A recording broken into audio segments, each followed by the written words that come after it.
আসসালামু আলাইকুম সবাইকে। আজকে আমি আর আমার বর মিলে ঠিক করলাম একটু ঘর গুছানো হবে। তাই প্রথমেই ধরলাম আমার চুলাটা। অনেক দিন ধরেই ভেবেছিলাম পরিষ্কার করব, কিন্তু সময় হচ্ছিল না। অবশেষে দুজন মিলে নেমে পড়লাম কাজে। দেখো, আজ আমরা কেমন করে একসাথে মজা করে চুলা পরিষ্কার করলাম, কথা বললাম, একটু হাসি ঠাট্টা করলাম, একদম ঘরোয়া বন্ধুসুলভ একটা মুহূর্ত তোমাদের সাথে ভাগ করে নিচ্ছি। আমার চুলাটা অনেক দিন ধরে একটু কালি দিচ্ছে, আর সেই কালির জন্য আমার পাতিলে অনেক কালি হয়ে যাচ্ছে। ওগুলা পরিষ্কার করতে ভালো লাগে না। ভাবলাম যে একটু পরিষ্কার করে নেই, কিন্তু আমি একা চুলাটা খুললে পরিষ্কার করতে ভয় পাই, যদি আর সারতে না পারি। সেজন্য আমার বর আজকে বাসায়, আজকে ছিল শুক্রবারের দিন। শুক্রবারে ধরলাম যে আজকে আমার চুলাটা পরিষ্কার করে দিতে হবে। তো দুজন মিলে নেমে পড়লাম। আর দেখতেই তো পাচ্ছ, আমি বার্নারগুলো খুলে নিয়েছি। আমরা দুজন মিলে দুটো বার্নার পরিষ্কার করতেছি। বার্নারের ভিতর কতগুলো ময়লা আটকে আছে। কয়েকদিন হয়ে গেছে আমার পরিষ্কার করা হয় নাই, আর সেজন্য এই মরিচা পড়ে গিয়েছে। আর বার্নারের ভিতরে যদি ময়লা থাকে সেগুলো কালি হিসাবে উঠে যায়। আর এইভাবে বার্নারগুলো খুলে পরিষ্কার করতে হয়। আর আমি কয়েকদিন পর পর করি, কিন্তু আমার একটু ব্যস্ততার জন্য করে উঠতে পারিনি। তো আমরা দেখো দুইজন মিলে কীভাবে বার্নারগুলো পরিষ্কার করছি। আমি এই বার্নারগুলো খুলে একা একা পরিষ্কার করতে পারি, কিন্তু আমার মনে হয় কি জানো, যদি আমি আর লাগাতে না পারি তাহলে আমি রান্না করব কিভাবে, সেই বই আমি একা একা খুলি না। আজ শুক্রবার ছিল, আর শুক্রবারে ছুটিতে আমার বর বাসায় ছিল, আর দুজন মিলে আমি এইভাবেই করি। যে কোনো এক শুক্রবারে করি। তাহলে দেখা যায় যদি কোনো প্রবলেম হয়, তাহলে কোনো সমস্যা হলে বাজারে নিয়ে সারে আনতে পারবে, নিজে নিজে একটু ঠিকও করতে পারে, ও নিজেই অনেকগুলো ঠিক করতে পারে। তো আমি এখন একটা টুথপিক নিয়েছি। টুথপিক নিয়ে এই যে ফুটাগুলো একটা একটা করে পরিষ্কার করে দিচ্ছি, কারণ এদিক দিয়ে ধোঁয়া আসে, আর ধোঁয়াতে যদি নিচে যদি মরিচা থাকে তাহলে দেখা যায় কালি উঠে যায়। সেজন্য আমি একটু কুচিয়ে কুচিয়ে পরিষ্কার করে নিচ্ছি। আর রান্নাঘরের মানানসই হলো, রান্নাঘরে যদি ঢুকে যদি চুলাটাও পরিষ্কার পাওয়া যায় তাহলে কি হয়, তাহলে আর ভালো লাগে না।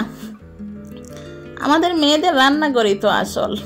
একটা রান্নাঘরে ঢুকলে যখন দেখবো রান্নাঘর পরিষ্কার আছে, বিছানা পরিষ্কার আছে, আলনার জামা কাপড়গুলো পরিষ্কার আছে, বাজ করা আছে সুন্দর করে, সেই ঘরে ঢুকলে দেখা যায় না, এই ঘরের যে নারী আছে সে হচ্ছে অনেক শৌখিন।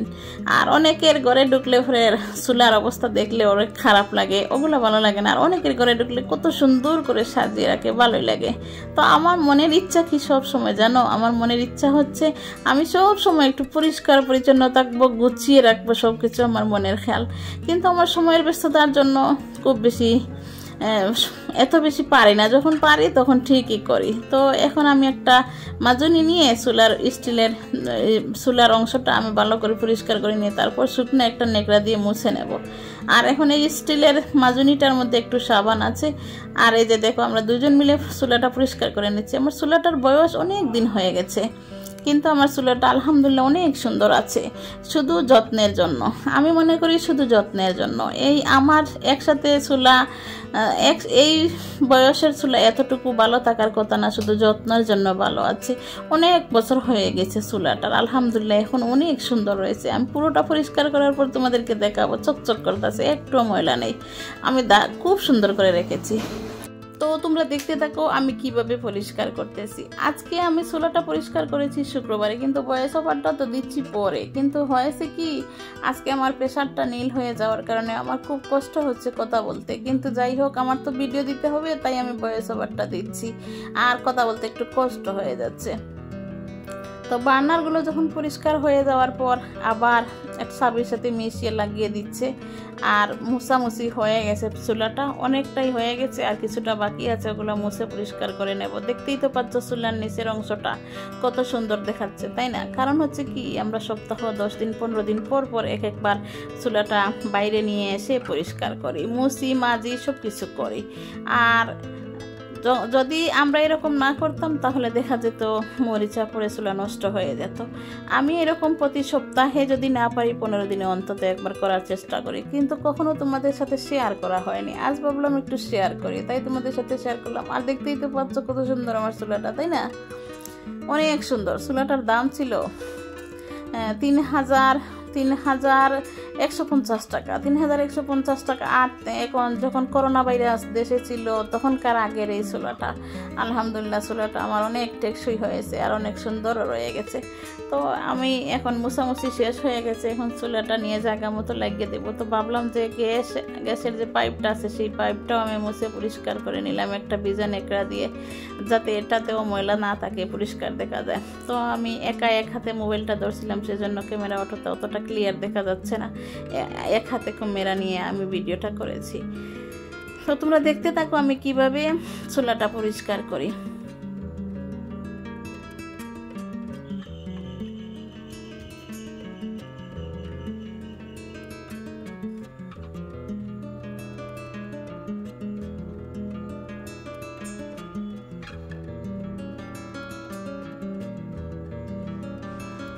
পাইপটার মধ্যেও নোংরা ছিল, আর ওই যে রেগুলেটর বলে সেটাও রেগুলেটরই তো বলে মনে হয়। এই পাইপের মুখাটাও আমি ভালো করে পরিষ্কার করে নিলাম, যাতে কোনো ময়লা না থাকে। ময়লা থাকলে ভালো দেখায় না, ভালো লাগে না, মনটা থাকে সবসময় একটু ফ্রেশ হোক, কিন্তু ফ্রেশ করার জন্য অনেক চেষ্টা করি। আর রান্নাঘরে যদি নোংরা থাকে তাহলে আর তো আর ভালোই লাগে না, সেজন্য একটু ফ্রেশ করার চেষ্টা করি।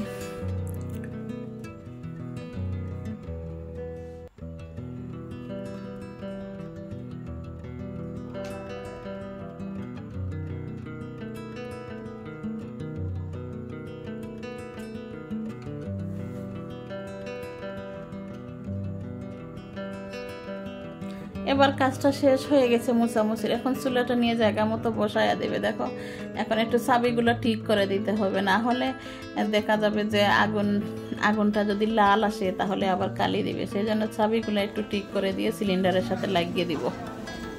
এই তো বন্ধুরা, আজ আমরা দুজন মিলে চুলাটা সুন্দর করে পরিষ্কার করে ফেললাম। একসাথে কাজ করলে ঘরের কাজও কত মজা হয়ে যায়, তাই না? আশা করি তোমরা ভিডিওটা দেখে ভালো লেগেছে। যদি ভালো লাগে তাহলে একটা লাইক, কমেন্ট আর সাবস্ক্রাইব করে পাশে থেকো আমাদের সাবস্ক্রাইব করে পাশে থেকো আমার ছোট্ট পরিবারে। নতুন কিছু নিয়ে আবার দেখা হবে পরের ভিডিওতে ইনশাআল্লাহ। ততক্ষণ সবাই ভালো থেকো, হাসি খুশি থেকো। আর এই যে আমরা চাবিগুলো ঠিক করে দেখতেছি আগুনটা কিরকম দেখাচ্ছে। যদি কালো সবুজ থাকে তাহলে বোঝা যাবে যে আমার চুলাটা কালি দিবে না। আর যদি লাল আলো দেখা যায়, লাল আগুন হয়, তাহলে চুলা দিয়ে তাহলে কালি দিবে। সেজন্য চাবিটা ঠিক করে দিতে হবে। আল্লাহ হাফেজ।